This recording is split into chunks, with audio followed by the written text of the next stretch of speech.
We might think of this as the war in Ukraine or the Russian invasion of Ukraine, but maybe it's just the first part of World War III. And part two is going to be in the Middle East, when Iran escalates its war against Saudi Arabia. And part three is Taiwan. And if those things happen in roughly the same time frame, then we're looking at something much more alarming than Cold War II. I'm fine with Cold War II. Cold War II is good because Cold Wars, where we don't actually do that much fighting, are an incentive to innovate technologically. It's better for us to recognize we're in Cold War II and that it is primarily a technological race and we can't lose it.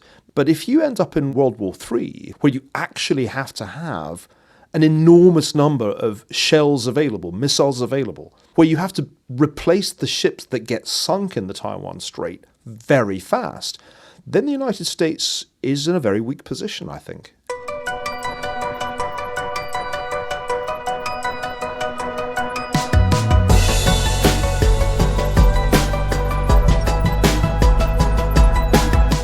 As we cross our 1 millionth download, we wanted to look back at history as well as into the future. We'll do that by focusing on two areas today, China and also the Russia-Ukraine war. Nobody better to do that with than historian Niall Ferguson. If this podcast, going back to its earliest days, has a cast, Niall's been a starring member of it. As a professor, he's taught at Oxford, Harvard, and Stanford. He's a weekly columnist for Bloomberg News. He's published numerous books, 17 in total, including The Square and the Tower, Networks in Power, From the Freemasons to Facebook, and also Doom, The Politics of Catastrophe, which is a deeply researched history that raises serious questions about whether the West can anticipate and cope with future catastrophes. He also wrote the first of a multi-volume biography of Kissinger. The first one was called Kissinger, 1923 to 1968, The Idealist, and he's currently working on the second volume. Niall's currently at the Hoover Institute at Stanford University, where he's the MIllbank Family Senior Fellow, and he's also founder and CEO of Greenmantle. A fun and interesting part of this episode is we put some of Niall's earlier predictions to the test. We see how they held up, which is only fair to do for this prophet of doom. And at the end, we also take your listener questions. Here's Niall Ferguson. This is Call Me Back. And I'm pleased to welcome back to this podcast my longtime friend, the contrarian historian, Niall Ferguson. Niall, thanks for joining. Makes a change from conservative historian, which I've been called for many, many years. And I have no objection to it, except nobody ever says liberal historian or progressive historian about the other lot. Anyway, good to be back, Dan. Niall, I will say that I told Mike Murphy last week that he was one of our top 3 most requested guests, and he asked me who the others were. And I actually said there were more like 4, but one of them was our mutual friend Mohammed Al-Arian, and then you, Niall Ferguson, in no particular order. He said the difference between him and the other 2 most favored guests of the show is the other 2 can move markets, whereas he just does rank political punditry. But it's fitting that you're on because we are now, I have been told, we have crossed the 1 millionth, well past the 1 millionth download of this podcast series that we've had going since the pandemic. So we're going to do a little bit of a historical look back today, which is fitting. By the way, the 1 million downloads are not just of the times you've been on. To be clear, that's spread over a number of. I was not thinking that. Congratulations. Thanks. And I told you that I thought I didn't want to make a big deal about crossing 1 million, but you pointed out to me offline that this is America. And we should not be modest. Always be closing and always be boasting. That's what I've learned. Okay, so with that, I want to talk about this current crisis with China, and how you think about it. And one opening you give, which is a great historical comparison, which had not even didn't even occur to me at all until I read about it in your Bloomberg column, which was the story of Matthias Rust. I remember the incident, his little plane landing somewhere near Red Square. But you tell the whole story. Matthias Rust, May 28th, 1987, Tell us what happened, what you were doing at the time, and why you think this is relevant to these balloons, or what we're told are flying objects floating, seems all over our hemisphere. Well, in May 1987, I was supposed to be researching my doctoral dissertation in Hamburg, and indeed I was, but my scholarship in those days was in pounds, and life in Hamburg was in Deutschmarks, and it was tight, to put it mildly. So I eked out my income by writing for the Daily Telegraph and other British papers. And my main gig at that time was essentially to cover what was then West Germany for the Telegraph. And on that day in May 1987, there were two distinguishing features. One was that I had my wisdom teeth removed by a rather inept French dentist. I chose a French dentist because I really was afraid of German dentists after the movie Marathon Man. So I went through the phone book till I could find one that wasn't German.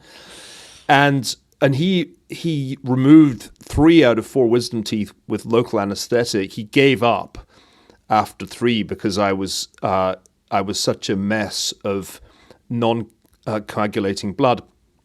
I staggered out in extreme pain with my face so swollen that I couldn't actually speak. Went back to my nasty little apartment in northeast Hamburg, lay down to try to recover, and the phone rang. And it was the foreign editor of the Telegraph, whose name was Nigel Wade. He was from New Zealand, and he was extremely tough. Hello, Neil. He didn't let me get a word in edgeways. I couldn't speak anyway. Neil, we've just heard that some young guys landed his plane in Red Square. It's going to be on the front of tomorrow's paper. Don't fuck it up. And he hung up. And I was I was in the worst situation I think I'd ever been in it until that point in my life. So I had to find out what happened. What had happened was that a 19-year-old German amateur pilot had flown a Cessna single prop from Helsinki through Soviet airspace all the way to Moscow and landed it on one of the bridges next to the Kremlin. And I'll tell you the anecdote briefly and then the point. I had to try and first find out what had happened and then get the story to London, which in those days you didn't do by email. You had to phone it in, but I couldn't speak. So I did everything I could to get the story straight, and then I used a telex machine for the first and only time in my life in the main Hamburg post office. They're terrifying. Imagine a cross between a steam engine and a typewriter. That was a telex machine.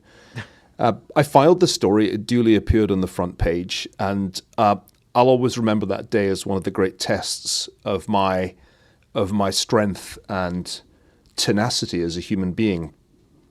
And I still hear those words at least once a day. Don't fuck it up. I say it to myself. Like, it's seared into my memory. Seared. It's also because you were in pain. Being in pain and being told it was locked it in. It was a rough day.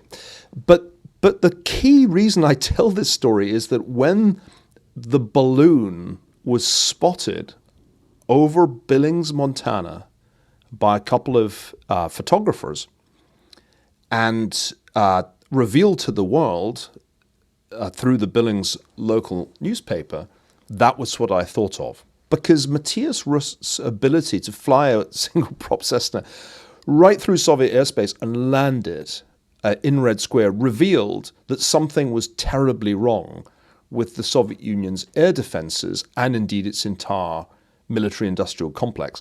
And the Chinese balloons, and we now must use the plural, I think, because I don't think these other things that have been shot down over the last few days are unidentified flying objects. The Chinese balloons have done the same for the United States. It is absolutely extraordinary but true that very obviously large numbers of surveillance balloons, I think they're engaged in surveillance, not posing a direct threat to the United States, have been floating through American airspace apparently unnoticed in many cases because whatever air defenses we have left are essentially still tuned to incoming Russian intercontinental ballistic missile rather than Chinese balloon frequency. So I think it's a revelatory moment. I find it astonishing that the Pentagon and the Biden administration still haven't come up with a credible story, and that within the last 24 hours, spokespeople for the administration have failed to clarify what the other flying objects were. And if you can't identify a flying object, it's an unidentified flying object. It's a UFO. If there's one thing that Americans like to obsess about, even more than the possibility of Elvis still being alive in Patagonia, it's UFOs. So this is kind of misinformation or disinformation, conspiracy theories with the White House seal of approval. It's astonishing. It actually is worse than the Soviet response to the Rust fiasco, because at least Mikhail Gorbachev, who was then running the Soviet Union, proceeded to fire his defense minister and the person in the military responsible for air defenses. At this point, nobody has been fired, and nobody has given us a credible story. So to wrap the point, I've been saying for 5 years, as you know, Dan, we're in Cold War II. This is such a classic Cold War story. It recalls another event, which was Gary Power's U-2. Yeah, 1960. But so wait, you know what? Just a minute on that. Yeah. So 1960, a U.S. plane flies over Soviet Union, goes down. Gary Powers gets shot down. Gary Powers was the U-2 pilot, got shot down, and it derailed what was then an attempt to reset or improve U.S.-Soviet relations. There was a summit similar, right? There was some summit that was supposed to follow. It put paid to that summit. And more importantly, within a year, the US and the Soviet Union were eyeball to eyeball in Berlin. And within 2 years, they were eyeball to eyeball in Cuba. So the failure of that summit was the prelude to a massive escalation in Cold War I.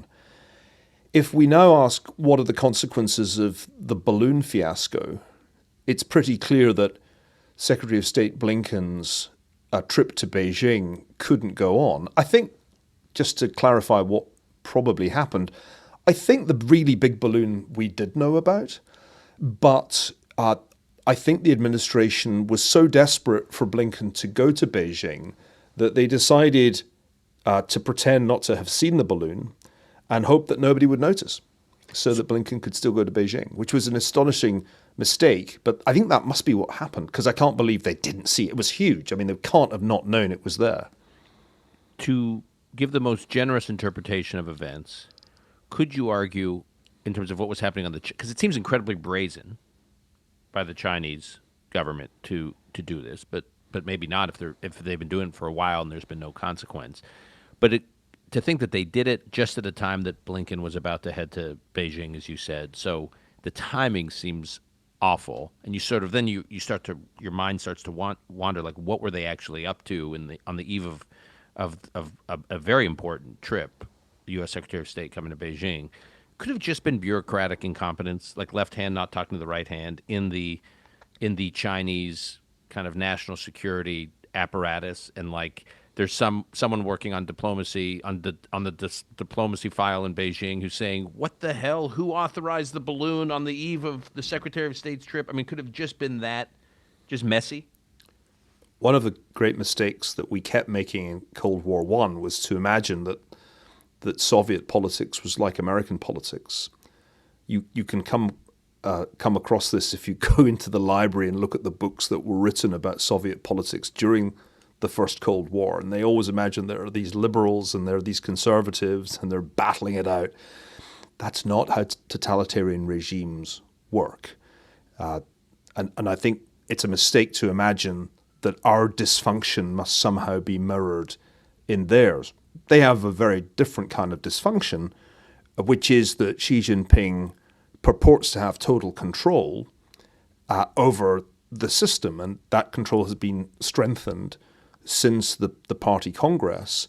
So I think it's highly unlikely that some cheerful balloon warfare specialists let this thing loose without checking with the chain of command, it's more likely, in my view, that China is pursuing a classic Cold War strategy, which is to engage in diplomacy while at the same time pursuing a military advantage, which is what the Soviet Union did for much of the Cold War. It would, for example, in the 1970s, engage in détente, but it never stopped seeking military advantage all around the world. Even when there were negotiations on strategic arms, it was still trying to gain footholds in sub-Saharan Africa and elsewhere. I therefore think it's much more plausible that they knew exactly what they were doing and don't really attach as much importance to improving relations as the Biden administration now does. I think that's a more credible interpretation than they're just as chaotic as we are. In the context of your argument on Cold War II, on this podcast in the past and elsewhere, you've argued that if you had to compare between the U.S. and China, you'd much rather be the U.S. today in great power, competition, and particularly with COVID in the rearview mirror. If you just look at China is still dealing one way or the other with COVID and coming out of COVID, and they had lackluster vaccines, and they have civilian protest against government actions that was pretty intense and ultimately seemingly somewhat overwhelming for the Chinese government. And now we know that a shrinking population, so a demography crisis in China. So how do you square this brazen behavior that you say they know exactly what they were doing with what you have argued in the past, China having a much weaker position globally against the United States than the other way around? Because when a totalitarian regime senses that its future is not bright, it's more likely, not less likely, to take strategic risk. Xi Jinping knows as well as we do, perhaps better, just how serious the problems are that face the Chinese Communist Party. Demographic problems, debt problems, a much lower growth rate than they've been accustomed to now since the 1980s. And he also knows that in many ways the world has woken up, the United States has woken up to the strategic challenge posed by China. What that means is that the window of opportunity for him to consolidate his achievement to match Mao Zedong is not that wide, and it's closing.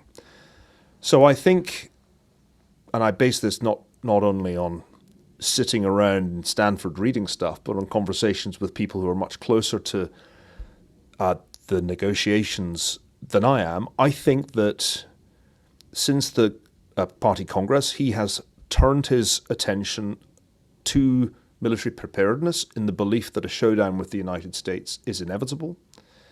And what is going on at the moment is a kind of dual-track strategy in which they send Liu He to Davos and they talk the talk of détente, but at the same time they are busily preparing for conflict. That, I think, is the reality. And our problem is, because we are in so many ways decadent, that not only don't we have a coherent response to a campaign of aerial surveillance, intelligence gathering by balloons and other flying objects, we also struggle to take this seriously. UFOs play to our distinctively American neuroses. Nowhere else in the world are UFOs spotted more frequently than over the United States. And I don't think that's because aliens are really interested in American football and no other sport. We are therefore highly susceptible to an information warfare that includes this feature. It's been manna from heaven, from the sky for comedy writers who will be doing balloon jokes for at least the next 2 weeks.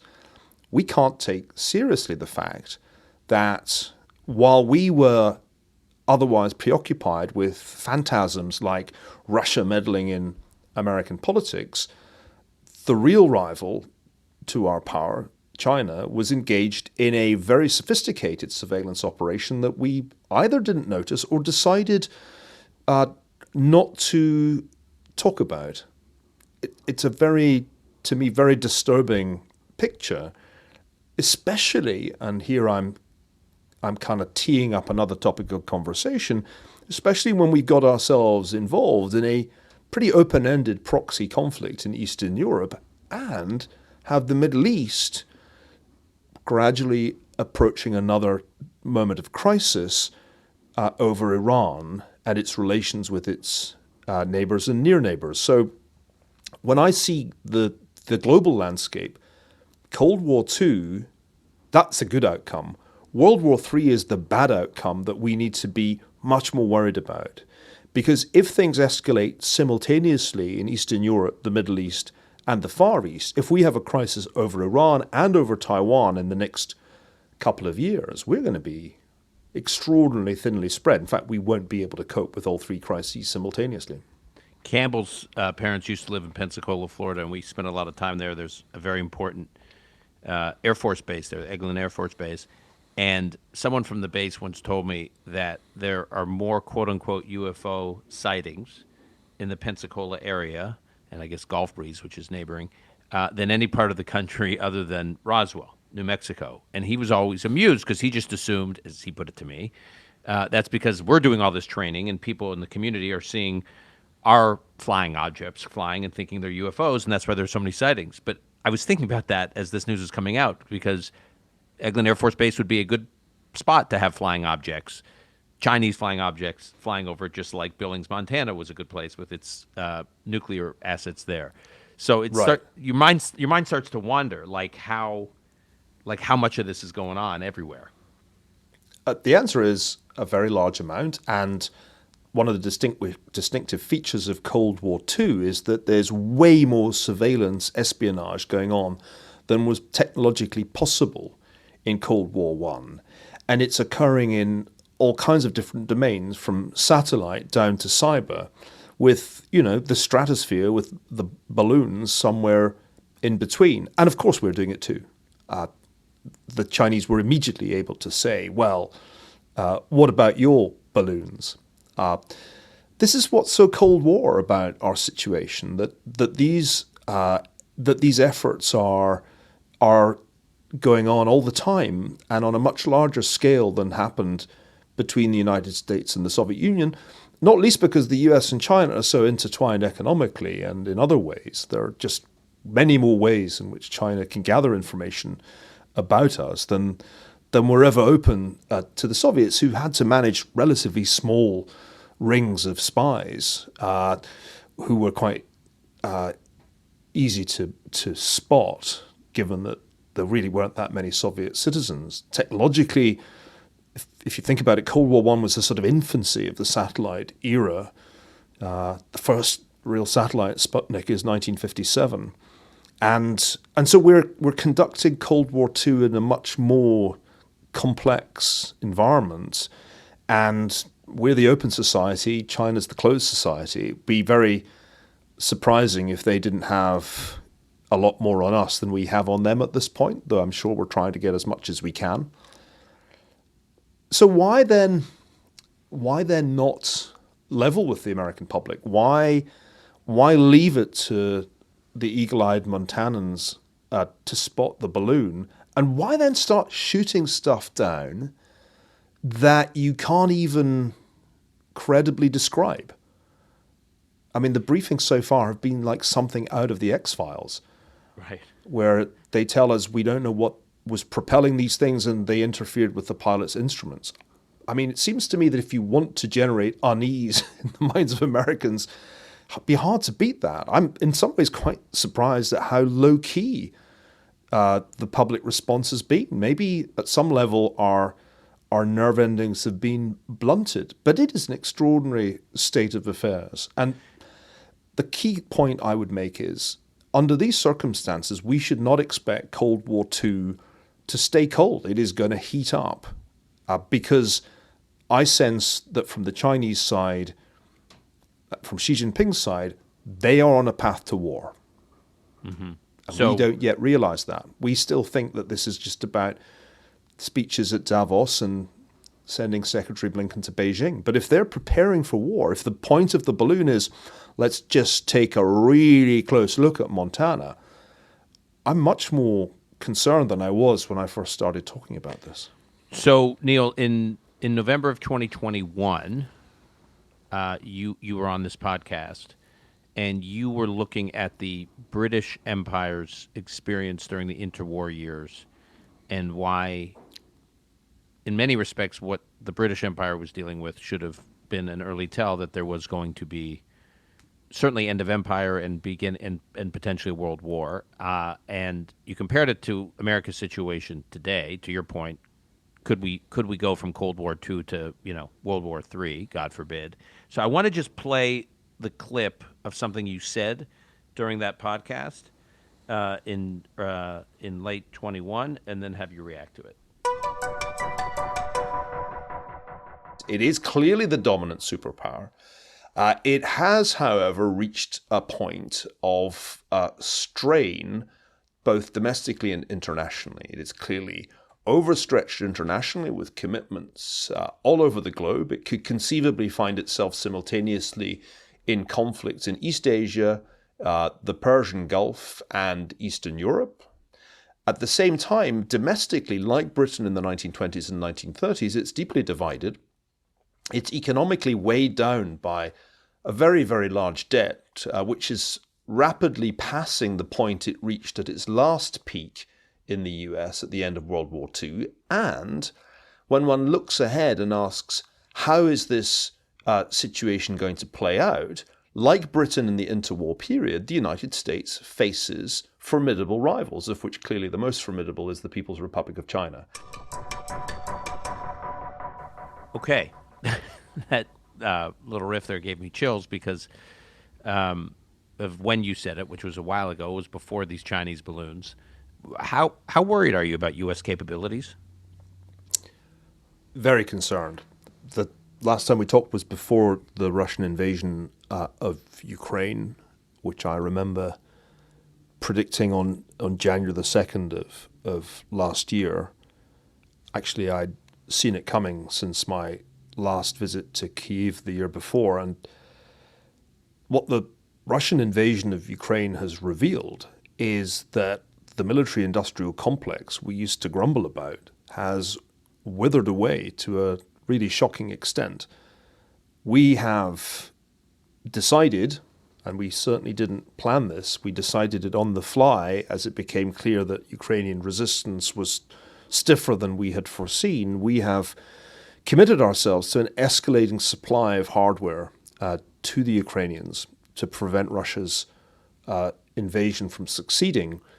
But as we do that, we are depleting very rapidly our stocks of ammunition and certain very important kinds of precision missile.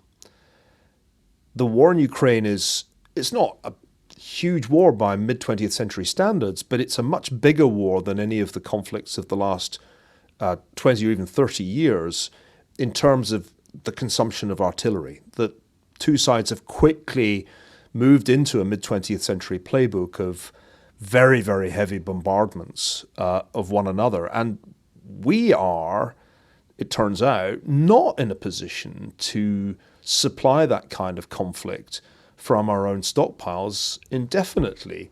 And this is the thing that really needs to be discussed much more widely. Point one, China has overtaken the United States as a manufacturing superpower. It is now the number one manufacturing economy. That wasn't true if you go back to, say, 2004. It is true now. In terms of manufacturing value added, China's double that of the United States. Secondly, because we essentially allowed our defense industrial base to diminish, we are running very low of certain kinds of munitions.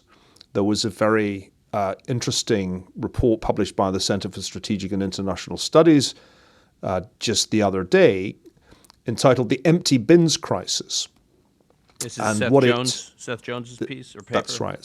Seth Jones's nice paper shows, and I'll just quote him, the US defense industrial base, including the munitions industrial base, is not currently equipped to support a protracted conventional war. Fact, quantities of javelins transferred to Ukraine through late August last year represented 7 years of production at the 2022 rates.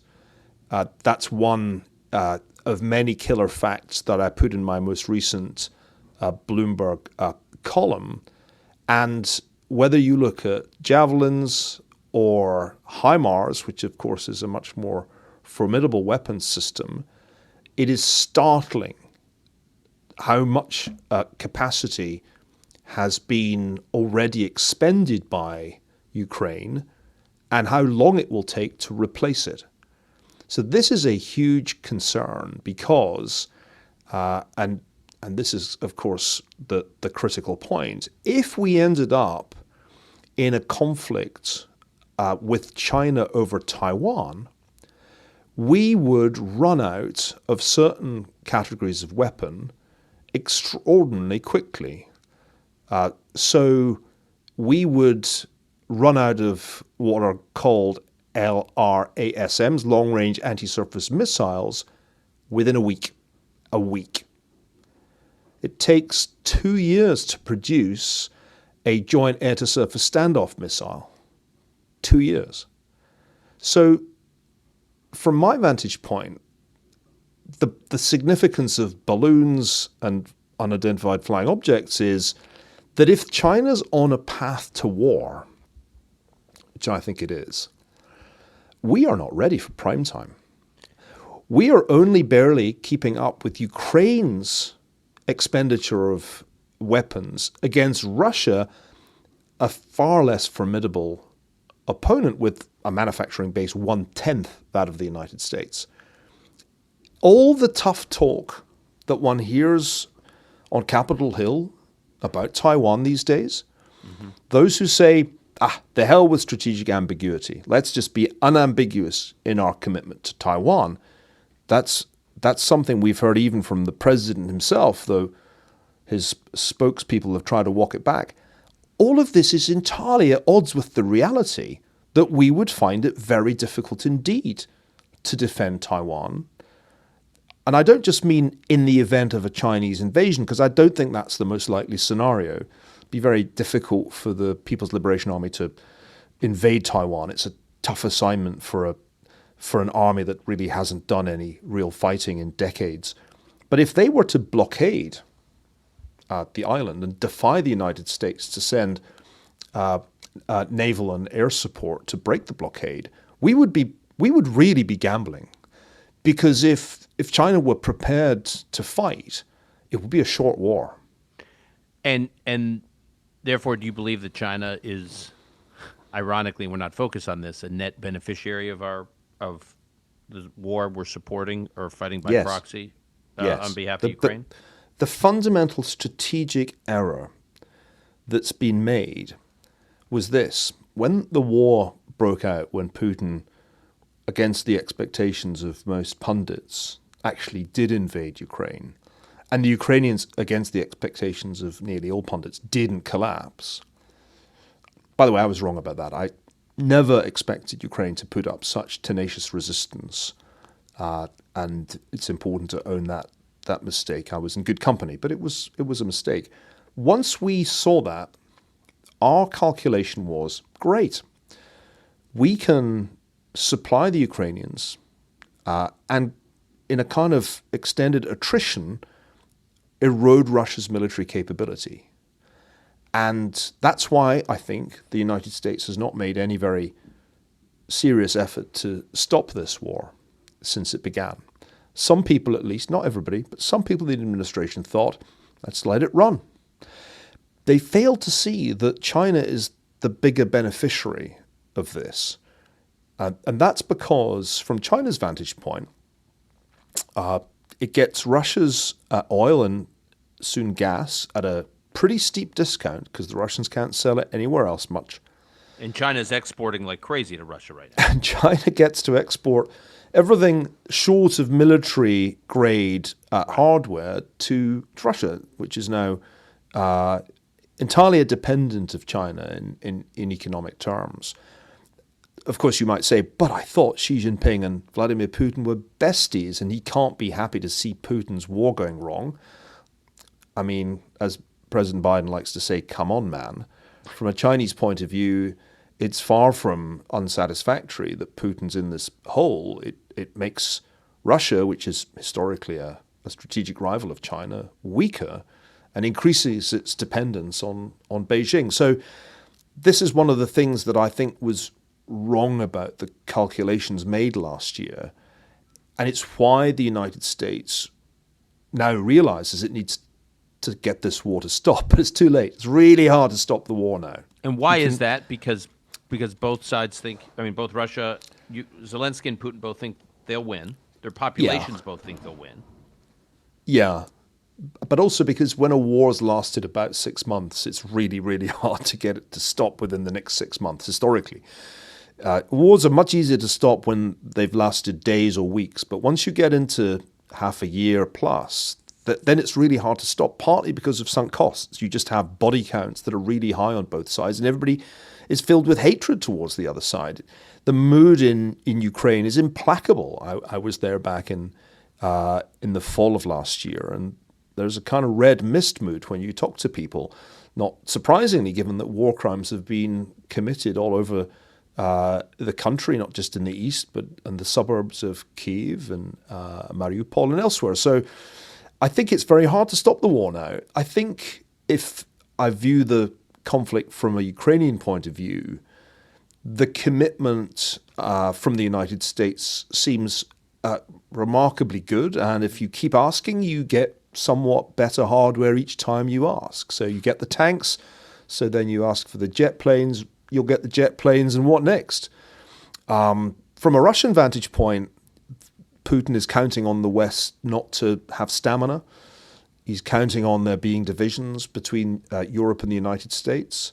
He's counting on Americans getting distracted because we're Americans. And at some point, there'll be the presidential election circus to get started. That's coming up next year. So both sides think that they have time on their side, and that's why both sides are preparing or have already launched offensive operations.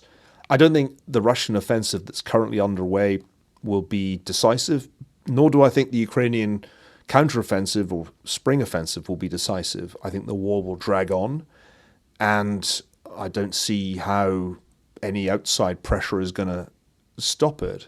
I also don't see how the US can credibly say to Zelensky, well, you have to settle now or we stop giving you weapons, because Zelensky is a master of social media and mainstream media, and he will lose no time in naming and shaming whichever official tries to make that argument.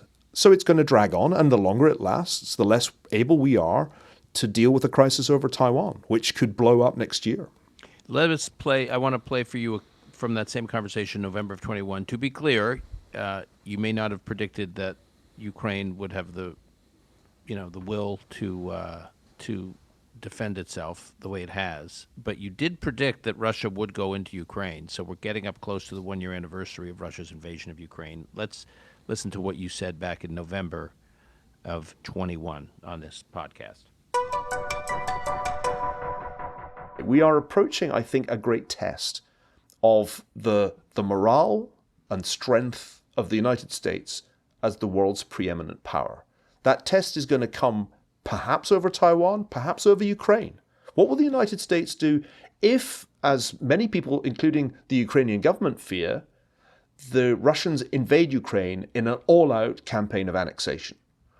Well, the people in the administration today include many of the people who, in 2014, blinked or did next to nothing when Putin annexed Crimea and sent troops into eastern Ukraine. These challenges are coming.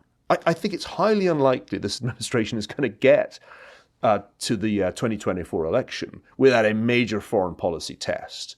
And I look at them and I wonder if they're up to it. So first of all, that's sort of Pretty amazing. They're going to have a major foreign policy test before the 24 election. Here we are. We're in the thick of it. And while they were sort of slow-moving and a little hapless at the beginning of the crisis, now they're in the thick of it. And, Maggie Haberman was on this podcast recently, and she said she thinks one of the reasons Biden wants to continue to be president, aside from the fact that most presidents want to continue being president, is this issue, the Russia-Ukraine war, which he personally feels very committed to and wants to see through. Are you surprised by the administration's seeming stick-to-itiveness, despite the slow-moving and, the tanks should have been sent a while ago and the javelins should have been sent sooner than they were sent, but by and large, they're sticking to it? Yeah, I've been impressed by Jake Sullivan's performance as National Security Advisor. I think Bill Burns has played an impressive role at CIA. I think those are the two key players in many ways. Of course, people who'd been, including the president himself, in the Obama administration know how badly it failed. And not only with respect to Ukraine, also with respect to Syria. So part of what's going on here is the once bitten, twice shy phenomenon in which previously appeasement-oriented people become hawks because they know the appeasement was shameful. So they've done better than I foresaw when we had that conversation. The problem is that the creeping stepwise increase in support is something that the United States has done before. It's exactly how the United States became bogged down in Vietnam.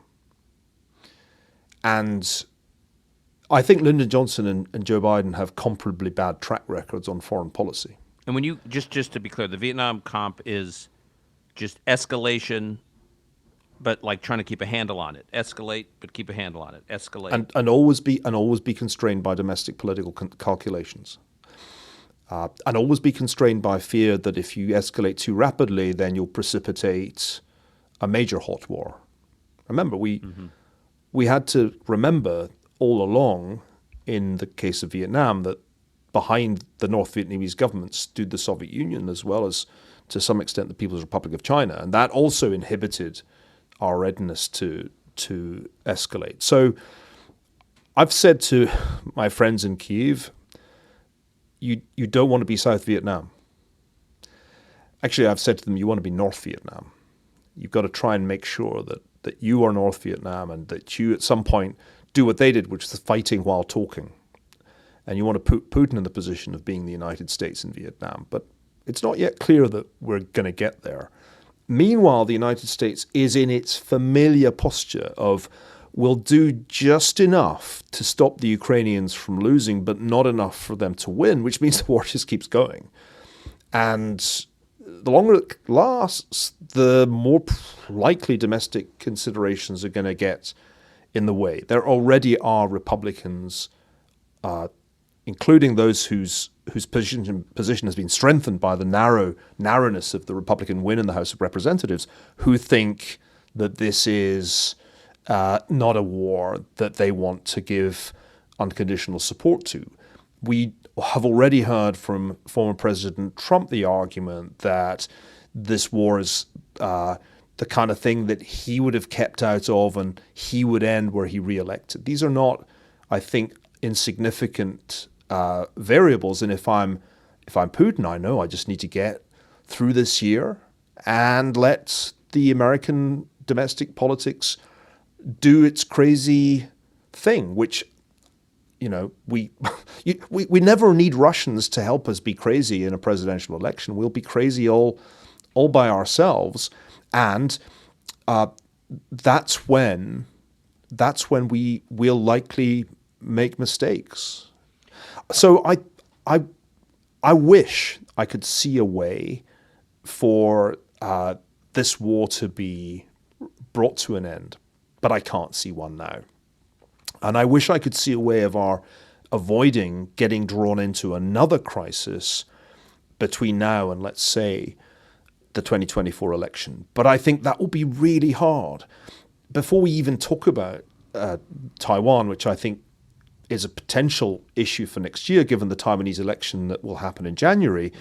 Just remember, and you don't need me to tell you this, Dan, but just remember what's going on in the Middle East. The attempt to resuscitate the nuclear deal with Iran is completely dead.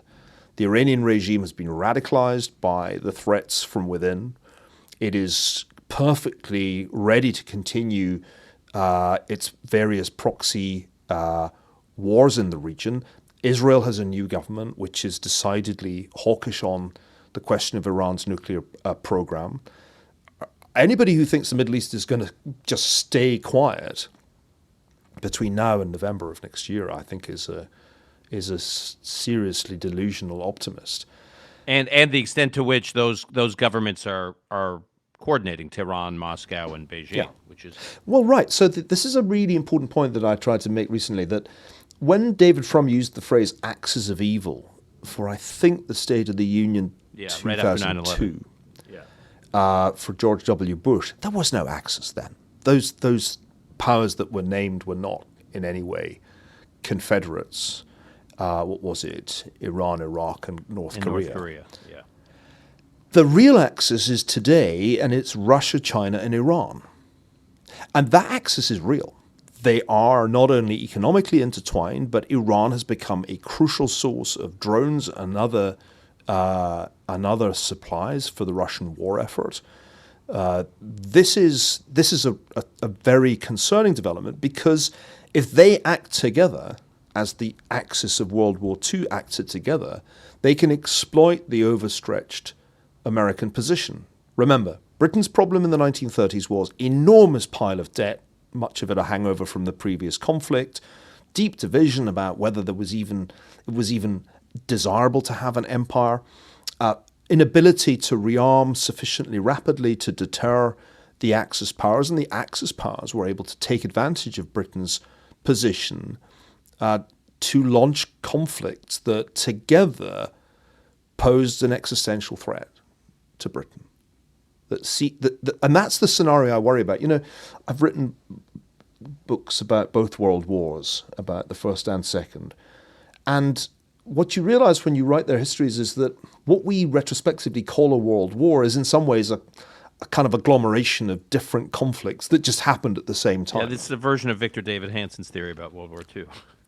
Yeah, well, this is what I argued in The War of the World, published back in the distant 2006. And that argument, I think, is a troubling one, because it means that we might think of this as the war in Ukraine or the Russian invasion of Ukraine, but maybe it's just the first part of World War III. And part two is going to be in the Middle East, maybe when Israel strikes Iran's nuclear facilities, maybe when Iran escalates its war against Saudi Arabia, and part three is Taiwan. And if those things happen in roughly the same time frame, then we're looking at something much more alarming than Cold War II. I'm fine with Cold War II. Cold War II is good because Cold Wars, where we don't actually do that much fighting, are an incentive to innovate technologically.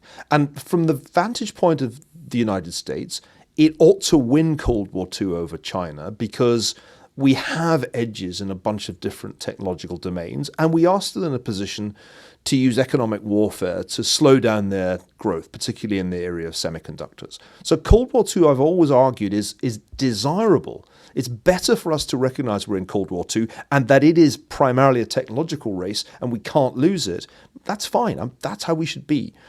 But if you end up in World War III, if you end up in a hot war where you actually have to have an enormous number of shells available, missiles available, HIMARS systems available, where you have to replace the ships that get sunk in the Taiwan Strait very fast, then the United States is in a very weak position, I think. And the kind of argument that I hear from, say, Bob Kagan, that it's fine because we'll just what we did in World War II, I don't think we can do that. I don't think we have the industrial capacity that we had during World War II to very rapidly scale up production when the hot war kicks off, or when the hot war comes to us. Before we let you go, Neil, speaking of another Cold War that sometimes gets hot, you've been very eloquent and very directly involved in what's happening on American college campuses. Another Cold War III maybe. And you've spoken about it on this podcast. And when we mentioned that you were going to be on, we got a bunch of questions, a number of which related to topics we talked about already about global affairs. But we did get a question about your view of the current, what's going on now on American college campuses. So I'm going to play you a question from Eliza from New York. Hi, Neil. Wondering if there's been any improvement in terms of academic freedom on university campuses. We've seen the appointment of Ben Sass at University of Florida, the new School of Civic Life at North Carolina, and hoping that that means there's a trend away from this repression of ideas on college campuses. Well, I'm always told that there's a pendulum that will swing back into the center. History doesn't support that hypothesis. What tends to be true in universities is that any political skew, whether it's to the left or to the right, because sometimes universities skew to the right. The German universities of the 1920s and 30s come to mind. But if there's a political skew, it's more like going down a ski slope. You pick up speed. The good news is, as your question made clear, there is a much greater awareness of this problem, and there's a lot better organization in defending academic freedom. Greg Lukianov's FIRE, the Academic Freedom Association, the creation of a new university, which I'm involved with in Austin, the University of Austin, and there are other examples I could cite, the Heterodox Academy, for example. Compared with 10 years ago, there is a much better set of institutions for upholding academic freedom. But I wouldn't want to depict that as victory. It's certainly not the beginning of the end. It might be the end of the beginning. We might actually now be in a position to push back. There's for example, an encouraging sign which my friend Sam Abrams just wrote about, that here at the Stanford University, when a crazy set of speech guidelines came out in which terms like American citizen and you guys were to be prescribed because they might trigger people.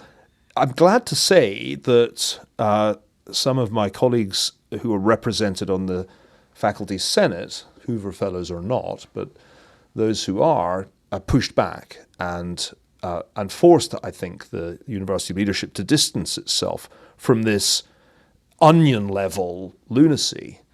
But I wouldn't want to say the tide has really turned. I would just say that the believers in academic freedom have got a lot better organized, and it's now harder to pick us off one by one with cancellation campaigns. That's the there's more addresses. Most I could say. There's more addresses to go if you think there's insanity, Yeah. right? University Yeah. of Austin and Exactly. other organizations. Exactly. And the crazy has gotten crazier. So even people who may have been tolerant of the first wave of crazy think that like what you just cited, you can't say you guys. Even like people who may have tolerated the early stages of crazy are starting to say, wait a minute. Yeah. It's no longer that situation in which a relatively small number of conservatives are being persecuted. It's no longer Charles Murray. Right. It's J.K. Rowling. Right. Right. So I think liberals who thought, oh, well, these progressives are just like I was when I was young. I should give them their due. And anyway, I don't like my conservative colleague. I don't really give a damn. I don't think that attitude now is very prevalent. I think the liberals have realized that the woke Red Guards are coming for them too. And so I think we will put up a better fight than we did before. Does that mean that within my lifetime, Harvard will have returned to the political center ground? No. Within my son's lifetime? Probably not. These things are extraordinarily difficult to undo because once the administration has been captured by the ideological people, and it's a very bloated administration, administrators outnumber students in many of these universities, and once the tenured faculty are overwhelmingly to the left, how do you undo that? There's no precedent in any university I know of powerful enough to dissolve the bureaucracy or restaff the departments. So I'm not too optimistic about how quickly this can change. Last thing, Alon, could we just play that next question on counter-globalization? Hello, Dr. Ferguson. You are definitely a fan favorite. My question is, we noticed that globalization created huge opportunities for industries like financial services and technology that could easily cross borders. What will the coming protectionism, especially anti-Chinese sentiment, do to reshape our economy? I was in a debate about this at the World Economic Forum last month. By the way, there's nothing better. I've been at the WEF with Neil. There's nothing better than Neil at Davos because he's totally the skunk at the garden party. I mean, it's a unique role. It's a unique contribution you make. It's a dirty job, but someone's got to do it. All right, anyways, so the whole question was deglobalization, and is this the end of globalization, and a new age of protectionism and populism and pandemicism, and I'm reduced to pointing out that globalization hasn't declined at all. I mean, it's just not happening. There's been a leveling off of cross-border trade in relation to gross domestic product, but it's not declined in any significant way when you look at the global data. Trade in services continues to grow extraordinarily ahead of output, and so globalization is alive and kicking when you get away from manufacturers, commodities, etc. So I think this is something of an optical illusion, the result of narrative dominating data. The end of globalization is intuitively plausible because of all that's happened since the financial crisis. The populist backlash, the tariffs that Trump imposed, etc., the pandemic that stopped the travel, and the trade war between the US and China goes on and will doubtless escalate because I'm quite sure that Congress Biden has extended a number of these Trump trade policies, the industrial policy that the Biden administration has pursued with respect to infrastructure, with respect to the CHIPS Act, etc., is just another form of protectionism, but on a much larger scale than anything Trump did. I mean, it's America first, right, but with progressive rather than populist optics. And increasingly aggressive against Chinese tech. Exactly, and I'm sure that will continue, and I have no doubt that in addition to restricting the export of semiconductors and semiconductor manufacturing equipment to China, we'll also start limiting US firms' ability to invest in China. That's going to get more and more difficult. All of that will continue, and so the US-China relationship economically will change. I say change because I don't think it will suddenly end. What's really striking to me is that US-China trade is at all-time highs. China's as large a share of the US trade deficit as it was, say, 10 years ago.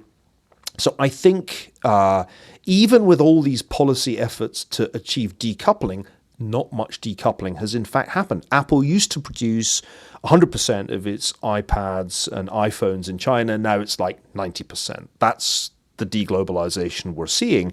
And it's not like they're manufacturing that other 10% in the United States. No.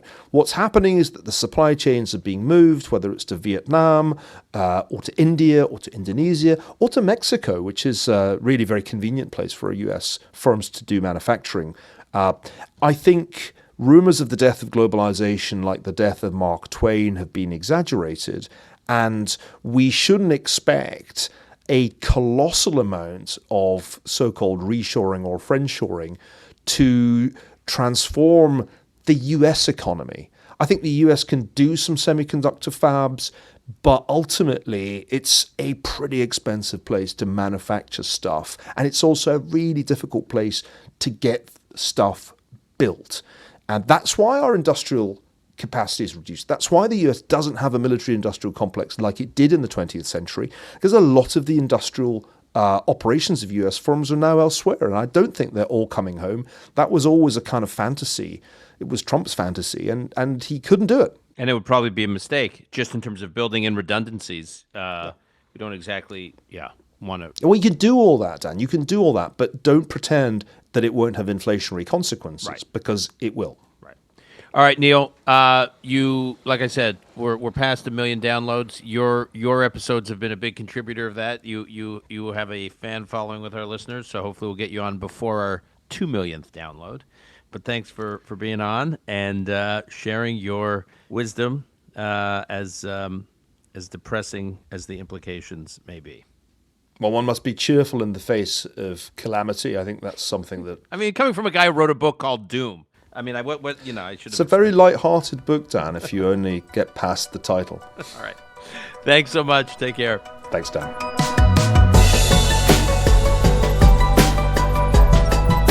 That's our show for today. To keep up with Niall Ferguson, you can follow him on Twitter @nfergus. That's @NFERGUS. You can also follow his work at the Hoover Institution and at neilferguson.com.